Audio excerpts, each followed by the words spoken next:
नमस्कार विद्यार्थी मित्रांनो, नवोदय क्लास या यूट्यूब चॅनलमध्ये आपले स्वागत आहे. चला तर आज आपण मानसिक क्षमता चाचणीमधला तिसरा घटक बघूया, आकृती पूर्ण करा. तर याच्यामध्ये आकृती पूर्ण करा, तर याच्यामध्ये काय दिलेलं आहे ते आधी मी तुम्हाला बेसिक माहिती सांगणार. त्याच्यानंतर आपण प्रश्नाला सुरुवात करूया. की ज्या सूचना दिलेल्या आहेत त्या सूचना जर आपल्याला नियम माहिती नसतील तर आपण म्हणजे आपल्याला ॲन्सर शोधण्यात खूप वेळ जाणार. तर मी तुम्हाला आता तेच सांगणार. सूचना, यामध्ये एका चौरसाचे 4 भाग केलेले असतात. जी आकृती दिलेली आहे त्याचे 4 भाग केलेले असतात. त्यापैकी 3 भागामध्ये काही आकृत्या नक्षा असतात. या आकृत्या नक्षामध्ये निश्चित सुसंगतता असते. याचाच आधार घेऊन चौथ्या भागातील आकृती नक्षी काय असायला हवी हे कळू शकते. म्हणजे 3 भाग सेम असतात आणि त्याच्यामधला एक भाग आपल्याला सेम जसाच्या तसा त्याच्यामध्ये शोधायचा असतो. विद्यार्थ्यांनी हा प्रश्न सोडवताना चौरसातील भागाचे क्रमांक सोबत दाखवल्याप्रमाणे आहेत असा विचार करावा. ज्यावेळेस आपण प्रश्न सोडवतो त्यावेळेस आपल्या डोक्यामध्ये एकच असायला पाहिजे की याचे 3 भाग दिलेला आहे, एक भाग याच्यामध्ये आहेच. आणि यातील प्रश्न सोडवताना पुढील साधारण नियम लक्षात ठेवावे. प्रश्न आकृतीतील 4ही भागातील आकृत्या नक्षा सारख्या असू शकतात. दुसरा नियम आहे, प्रश्न आकृती 2 भागातील आकृत्या नक्षा सारख्या असू शकतात. त्यामुळे इतर 2 भागातील आकृत्या नक्षा सारख्या असायला हव्यात. नियम क्रमांक 3, प्रश्नाकृतीतील 2 भागातील आकृत्या नक्षा एकमेकींच्या आरशातील प्रतिमा किंवा पाण्यातील प्रतिबिंबे असू शकतात. इतरही 2 भागातील आकृत्या नक्षा एकमेकींच्या आरशातील प्रतिमा, पाण्यातील प्रतिमा असायला हव्यात. आता काही वेळा कसं असते, घड्याळाच्या दिशेने आणि घड्याळाच्या विरुद्ध दिशेने याही प्रकारामध्ये आपल्याला प्रश्न विचारू शकतात. तर आपण प्रश्न आकृतीतील सर्व भागातील आकृत्या ज्या दिलेल्या आहेत त्या भिन्न असू शकतात, पण 4ही भाग मिळून एक सलग आकृती तयार होते. भिन्न असू शकतात पण ते 4ही जे पार्ट अँड पार्ट आहे ते आपण मिळून एक सलग आकृती आपल्याला मिळू शकते. तर आपण आता प्रश्न क्रमांक 1 बघूया.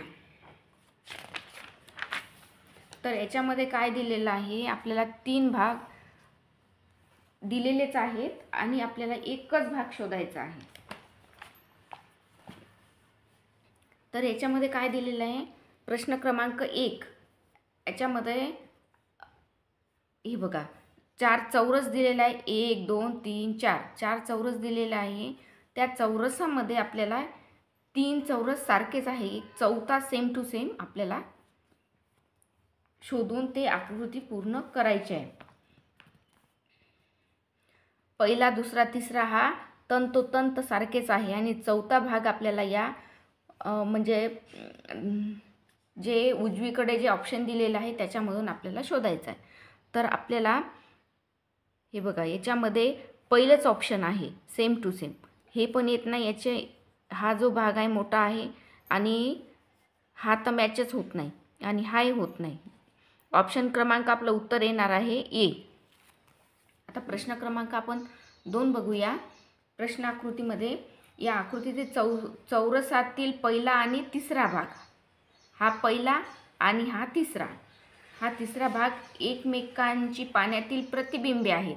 पहिला भाग आणि तिसरा भाग हा पाण्यातील प्रतिबिंबे आहेत. त्यामुळे दुसरा आणि चौथा भाग हा देखील पाण्यातील प्रतिबिंबे असायला हवीत.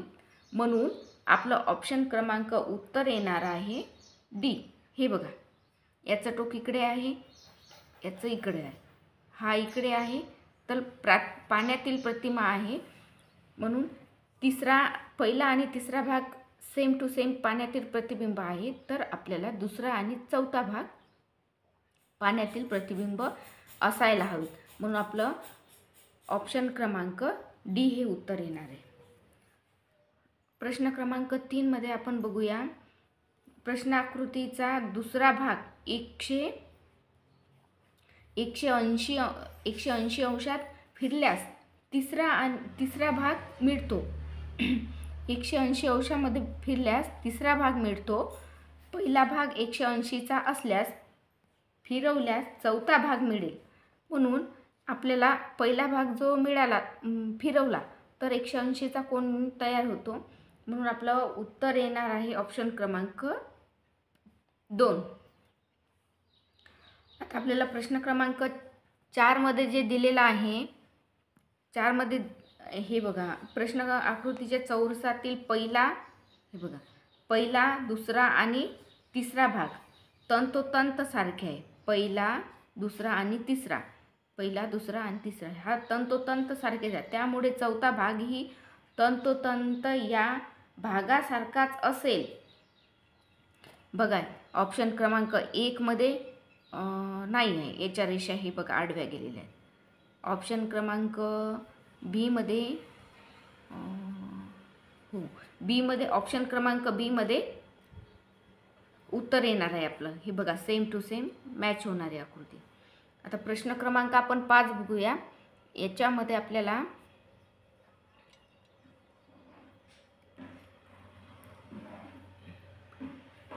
दिसत नाही ना तुम्हाला, झूम करते थोडं. हां, तर प्रश्न क्रमांक 5 मध्ये आपल्याला 3 भाग दिलेले आहेत. आरशाची प्रतिमा ही भाग 2 आहे. यामध्ये 3ची आरशाची प्रतिमा ही भाग 4 असेल. म्हणजे काय म्हटलं त्यांनी प्रश्नाने, 1ची आरशाची प्रतिमा ही 2 आहे, तर मग 3ची आरशाची प्रतिमा ही 4 असायला पाहिजे. तर 1चे पाण्यातील प्रतिबिंब हे 3 आहे. 1चे पाण्यातील प्रतिबिंब हे 3 आहे. तर त्याचप्रमाणे 2चे पाण्यातील प्रतिबिंब हे 4 असायला पाहिजे. तर आपलं ऑप्शन क्रमांक हे डी येणार. बघा ही आकृती मॅच नाही होत, हे खाली आलेलं आहे. आपल्याला उत्तर येणार आहे आपलं डी, ऑप्शन क्रमांक डी. हे बघा मॅच होते.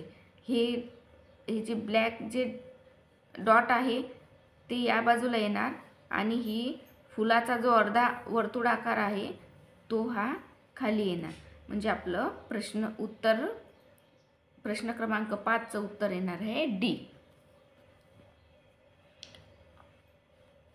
आपल्याला आकृती प्रश्न क्रमांक 6 मध्ये आपल्याला दिलेला आहे,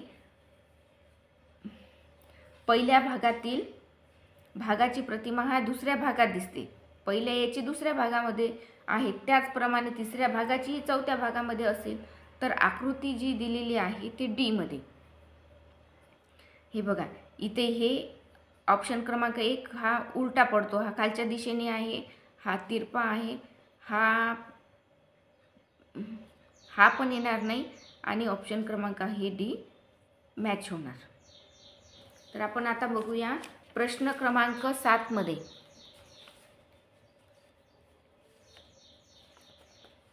प्रश्न क्रमांक 7 मध्ये आपण बघूया.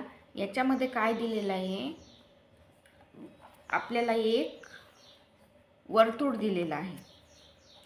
चौरसाच्या पहिला व तिसरा भाग एकमेकांच्या पाण्यातील प्रतिबिंबे आहेत.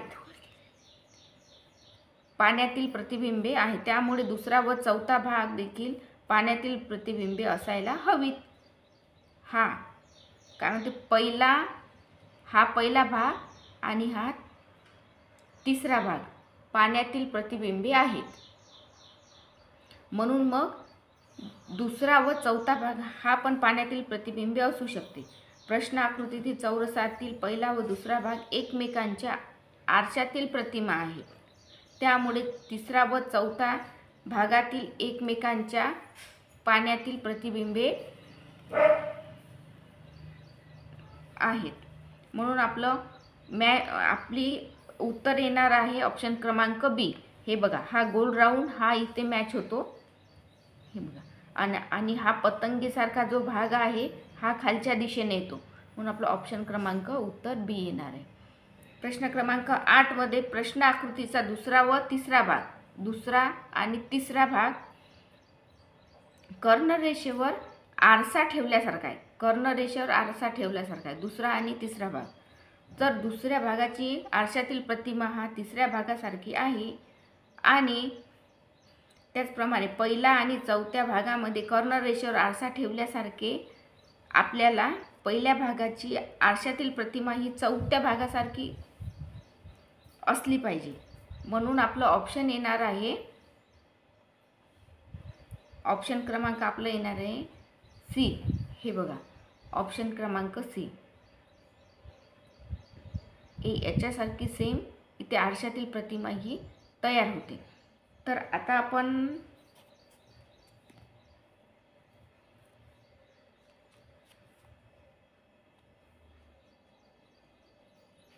प्रश्न क्रमांक 9 मध्ये आपण बघणार आहोत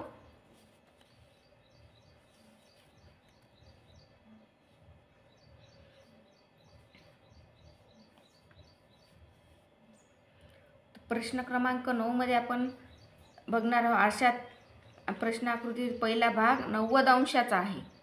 90 अंशात घटवीत फिरवला असता अनुक्रमे दुसरा व चौथा तिसरा भाग मिळतो. म्हणून उत्तर क्रमांक आपल्याला ऑप्शन क्रमांक हे डी येणार आहे. हा ऑप्शन क्रमांक डी येणार आहे. आता प्रश्न क्रमांक 10 मध्ये आपल्याला बघूया पहिला आणि दुसरा भाग हा एकमेकांच्या आरशातील प्रतिमा आहे. याप्रमाणे तिसरा आणि चौथा भाग एकमेकांच्या आरशातील प्रतिमा असतील. म्हणून आपल्याला इथे शोधायचा आहे, हा तर खाली जातो गोल, हा नाही, हाही येणार नाही, हा छोटा आहे, हा छोटा आहे खालच्या दिशेने, हा वरच्या दिशेला आहे, सर्कल खालच्या दिशेला आला. तर आपल्याला ऑप्शन क्रमांक उत्तर येणार आहे बी. तर आपण इथेच हा क्लास थांबूया. व्हिडिओ आवडल्यास लाईक करा, शेअर करा, सबस्क्राईब करायला विसरू नका. तर आपण असेच नवोदयची पूर्ण तयारी या क्लासमध्ये करून घेतल्या जाईल आणि आपण आता सध्या बेसिकच घेणार आहोत. नंतर आपण टेस्टसुद्धा टाकणार आहे. तर धन्यवाद.